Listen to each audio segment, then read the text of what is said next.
പിന്നെ ഞങ്ങൾ പറഞ്ഞു 10 മിനിറ്റ് കൊണ്ട് ഇത് നടപടിക്രമം ശരിയാക്കാം. ഞാൻ ഒരുപാട് പരിഹസിക്കപ്പെട്ടു. CPM-ന്റെ BJP-യുടെ എല്ലാം ട്രോളുകളിൽ ഇത്രയും വലിയ നിയമപ്രശ്നം 10 മിനിറ്റ് കൊണ്ട് പരിഹരിക്കാം എന്ന് പ്രതിപക്ഷ നേതാവ് പറയുന്നു എന്ന് ധാരാളം കളിയാൻ. ധാരാളം എന്താ പറഞ്ഞത്? 10 മിനിറ്റ് കൊണ്ട് പരിഹരിക്കാമെന്ന്. സംസ്ഥാന ഗവൺമെന്റ് സെക്ഷൻ 97 അനുസരിച്ച് വഖഫ് ബോർഡിനോട് ആവശ്യപ്പെട്ടാൽ മതി. ഇത് വഖഫ് ഭൂമി അല്ല എന്ന നിലപാട് വഖഫ് ബോർഡ് എടുക്കണം എന്ന് ആവശ്യപ്പെട്ടാൽ മതി.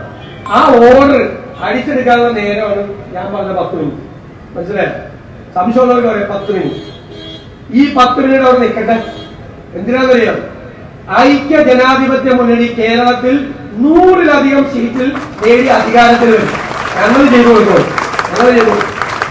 നിയമപരമായി ഇനി ഭാവിയിൽ ഒരു കാലത്തും ഒരു നിയമപ്രശ്നം ഉണ്ടാകാത്ത തരത്തിൽ ഇവർക്കോ വരാനിരിക്കുന്ന അവരുടെ തലമുറകൾക്കോ ഒരു കുഴപ്പവും ഇല്ലാത്ത രീതിയിൽ പെർമനന്റ് ടൈറ്റിൽ അവിടെ താമസിക്കുന്ന ആളുകൾക്ക് UDF കൊടുക്കും.